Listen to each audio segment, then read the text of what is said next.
Добрый вечер, здравствуйте, в студии Николай Борисов и обзор чрезвычайных происшествий.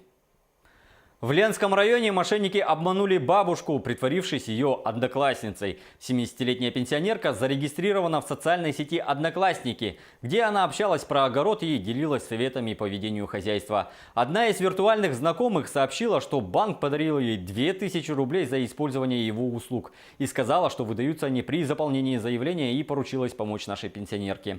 Для этого она потребовала номер ее карты и трехзначный код на обороте.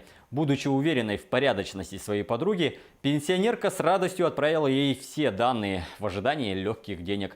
Через несколько минут ей начали поступать СМС-уведомления о снятии с ее карты денежных средств. А тот аккаунт успел ее заблокировать. Тогда женщина решила обратиться в полицию. Ущерб составил 21 тысячу рублей.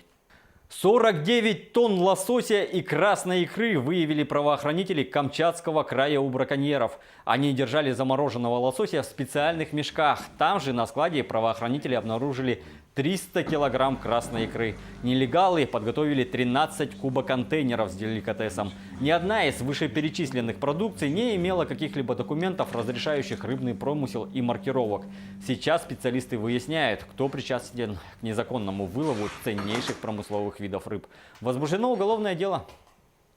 Якутский городской суд оштрафовал авторемонтника, который съездил на чужой машине за пивом. Машину ему доверил владелец для ремонта. 8 июля, находясь в состоянии алкогольного опьянения, мужчина решил воспользоваться чужим автомобилем. Он хотел проехать до магазина за пивом. В суде подсудимый полностью признал вину. Ему назначено наказание в виде 30 тысяч рублей штрафа. Приговор вступил в законную силу. По вине пьяных водителей произошло 2 ДТП с пострадавшими. В обоих случаях виновницами выступили девушки. В 3 часа ночи 35-летняя женщина, управляя автомобилем Nissan Куб, двигаясь со стороны Нерюнгри в сторону города Томмот, съехала в кювет. В результате ДТП пассажирка пьяной водительницы получила травмы головы, а также многочисленные ушибы и ссадины.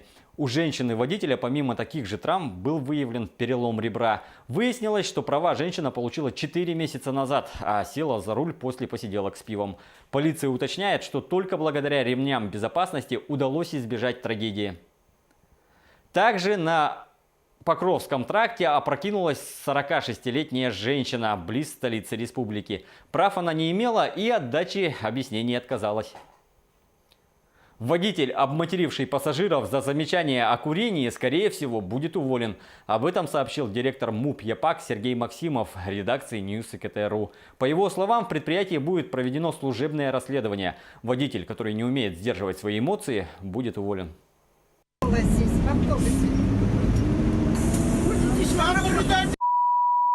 Еще будете возить людей? Еще. Голову дал! Слышите, да? Пускай слышит. Пускай Здесь меня надо делать! Ага. Мы едем по Петровскому. Прекрасно.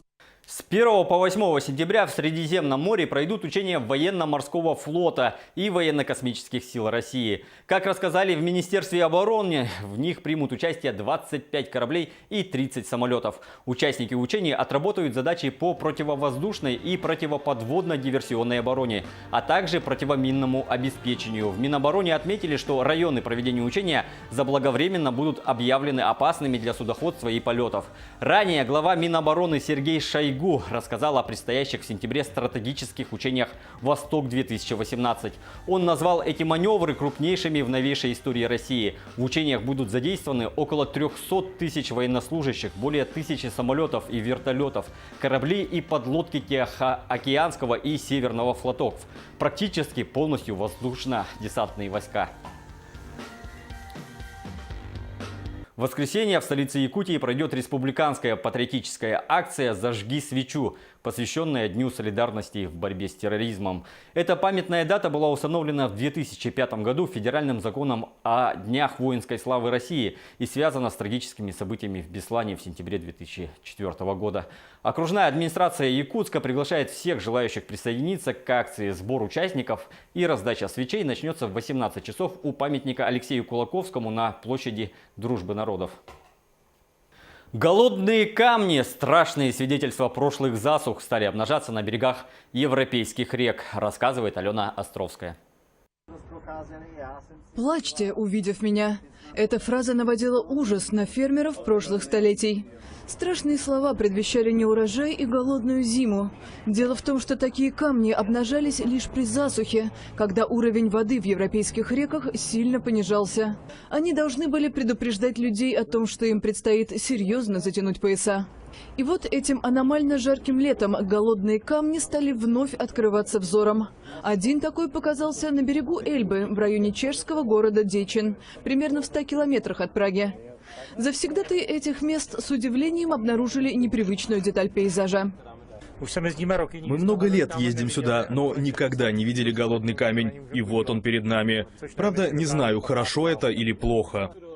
Появление дечинского камня указывает на то, что уровень Эльбы опустился на 160 сантиметров. Это значит, что навигация по реке для пассажирских и грузовых судов невозможна. Но в отличие от предков, даже при такой засухе серьезный голод современным европейцам едва ли грозит. В результате прорыва плотины в Мьянме затоплено 85 деревень, больше 60 тысяч человек эвакуированы. Власти при этом утверждают, дамба была в полном порядке. Почему она обрушилась, загадка, рассказывает Роман Чуриков.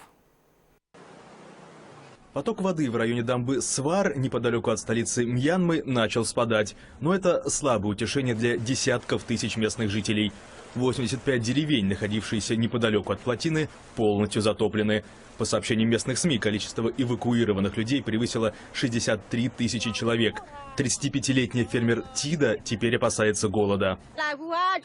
Мы как раз вернулись в нашу деревню с буйволами, но тут быстро начала прибывать вода. Дома просто захлестнуло потоком. Мы потеряли наши повозки, свиней, электрогенераторы, все, даже мешки с рисом. Дамбу Свар прорвало утром в среду. На близлежащей деревне хлынул поток в 200 тысяч кубометров воды. При этом Свар – одна из новейших плотин в стране. Ее построили в 2004 году. А сегодня власти заявили, всего несколько дней назад ее осматривали и никаких изъянов не нашли. Почему сооружение не выдержало, пока загадка. Мы измеряли, как меняется уровень воды в хранилище. Это единственный способ узнать о состоянии плотины. Если бы уровень снизился, мы бы сразу объявили тревогу, но этого не было. Но ведь мы в состоянии видеть только то, что на поверхности. Что там, на дне, неизвестно. Может, в этом все и дело. Может, что-то там внизу случилось. Прорыв дамбы серьезно осложнил жизнь столицы Мьянмы. Затоплены часть мостов и магистралей, в том числе главная дорога государства, соединяющая Нейпидо с крупнейшим городом страны Янгоном. Власти обещают построить временные переправы через разлившиеся реки, но на это уйдет несколько суток. На этом пока все. Хороших выходных без чрезвычайных происшествий. Берегите себя.